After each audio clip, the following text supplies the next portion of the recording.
I am the owner of a dilapidated inn. Business has been tough, but I have a reason why I must protect this place.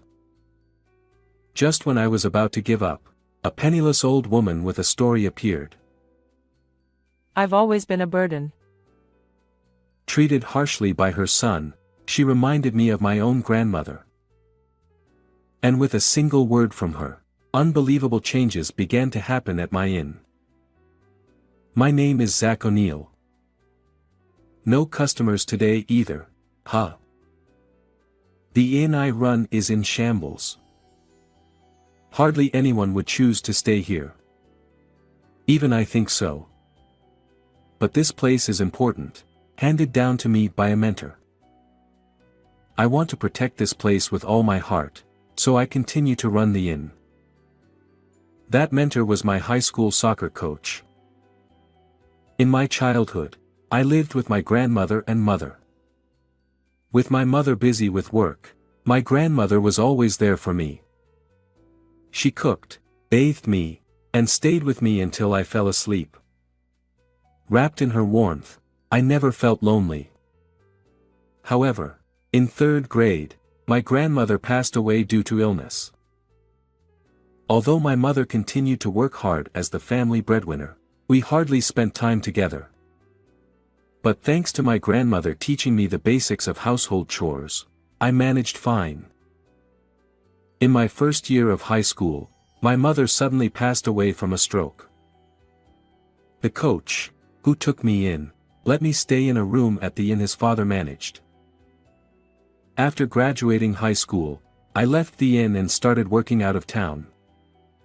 Then, at a soccer reunion 10 years later, I met the coach again.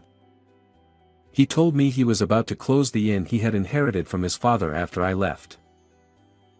Wanting to somehow keep the inn that had welcomed me in, I begged him to let me take over.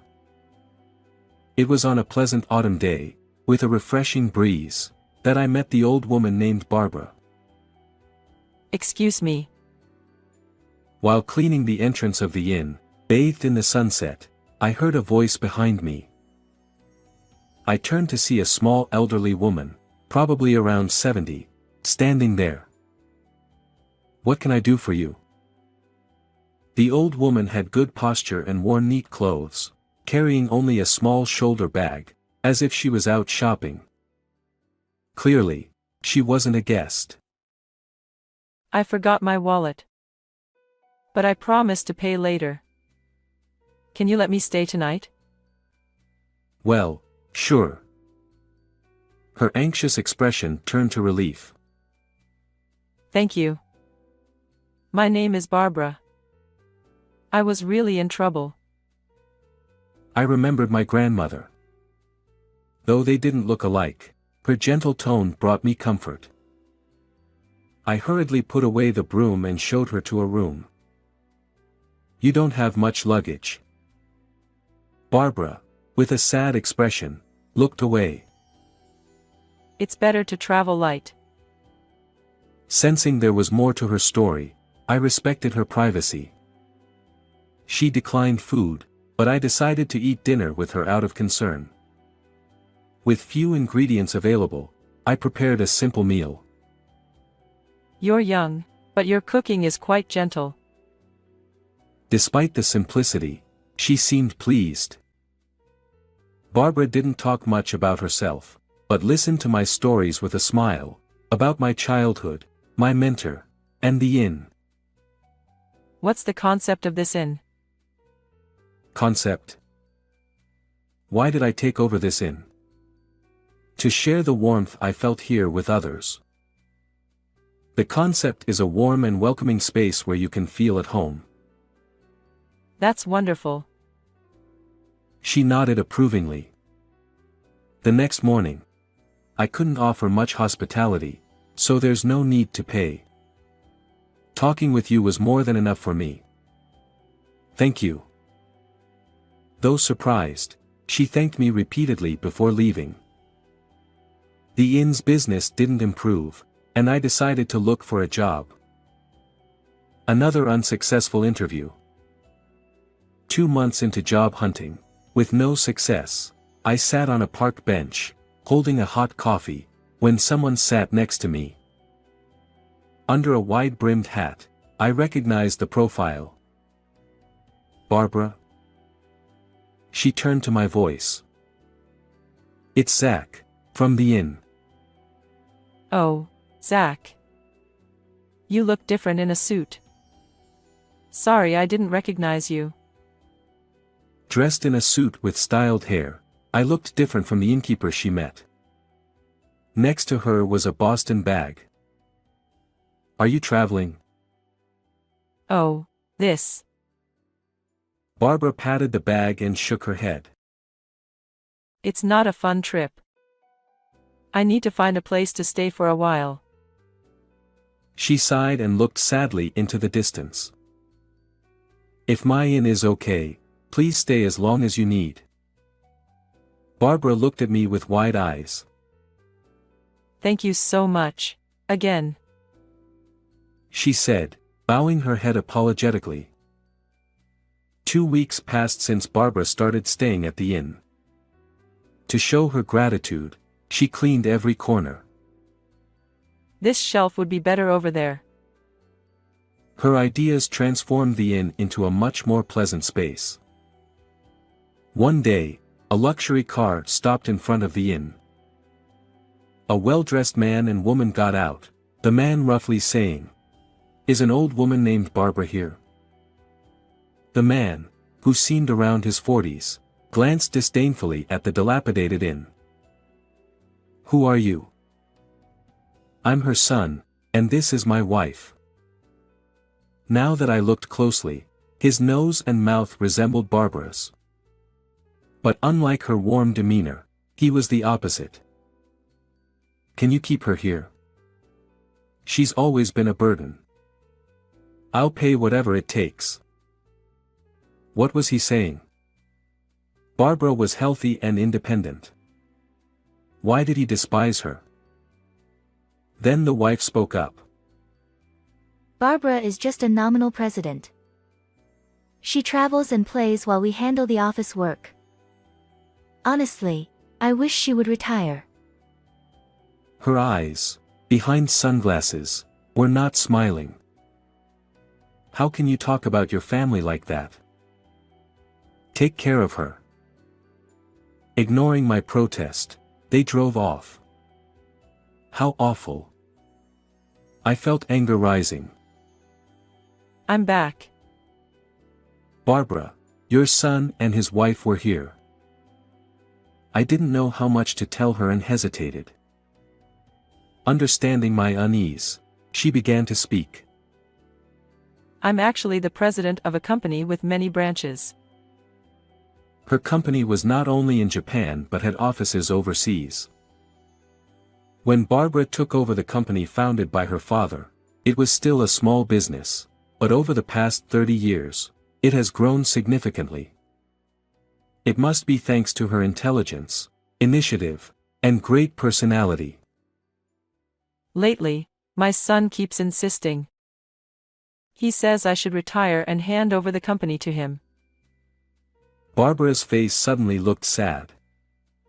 She said that both her son and daughter-in-law used to work hard as part of the company and were kind to her. However, as the company grew, they became interested only in money and told her that if she didn't step down as president, they would throw her out. In fact, they have already kicked me out twice. Both times, you helped me, Zach. Barbara laughed sadly. I felt nothing but anger towards her son and his wife, who didn't value family. "You can stay here as long as you like, Barbara." Thank you. I wish I had a son with a kind heart like yours. Her eyes were teary. One day, a foreigner visited the inn. "Excuse me." Hearing broken English, I, who couldn't speak any foreign languages, panicked. Oh? You came. "Yes. Barbara, it's been a while." I was taken aback. It seemed this foreigner was a friend of hers. I often traveled overseas for work, so I have quite a few friends around the world. She said it so casually. She really is different, being a president and all. Seeing me clearly flustered in front of the foreign guest, Barbara spoke to me. Zach, why did you start this inn? To provide a warm experience of everyday hospitality in this place. Then, no matter who the guest is, be proud of your way and stand tall. Guests are the ones who are traveling, so they won't expect you to speak a different language. People who choose an inn over a hotel want to feel closer to local life. So Barbara advised me to provide hospitality in my own way. Encouraged, I worked hard to give guests the experience I envisioned for the inn. What kind of hospitality would delight foreign guests? I wanted them to experience even a little bit of American culture. I was thrilled to have guests after a long time. That night, the three of us enjoyed American food and played American card games. The guest, who experienced American culture, was genuinely delighted, and above all, I think I was the most lively I had ever been. The next morning, as I saw the guest off at the nearby station, he said, "Zach, I had a great time." Thank you. Those words gave me a bit of confidence in my way of doing things. Thank you for spending irreplaceable time with us. We promised to meet again and parted ways. I'm sure it's going to get busy from now on. He. As Barbara predicted, inquiries about staying at the inn gradually increased. It seemed that the previous guest had posted about our inn on social media. I checked the post myself. Along with a picture of the three of us playing card games, it said, "The hospitality was wonderful." All three of us looked so radiant and happy. Most of the guests who came to our inn were acquaintances of Barbara. She had a wide network both domestically and internationally, and many people visited the inn to see her, a testament to her great reputation. Thanks to this, the inn's business gradually stabilized, and I decided to stop job hunting and focus on running the inn. One day, a familiar luxury car stopped in front of the entrance. It was Barbara's son and his wife. I couldn't forgive them for treating her so poorly. "Barbara, please go to the other room." I led her away to avoid her hearing any more of her son's harsh words.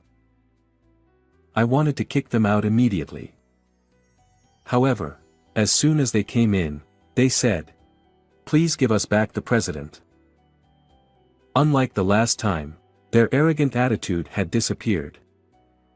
They explained that the company's management had started to decline significantly in her absence. I wasn't ready to be president yet. Her son looked remorseful.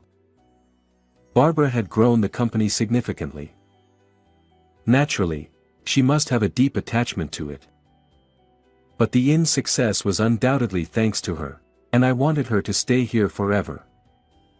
To be honest, the inn's business didn't matter. From the first time I met her, Barbara's grandmotherly warmth had saved me countless times. It felt like living with my beloved grandmother again, and my heart was fulfilled. I wanted to continue living with her as a family. As I pondered this, Barbara's voice rang out from behind. What nonsense are you talking about?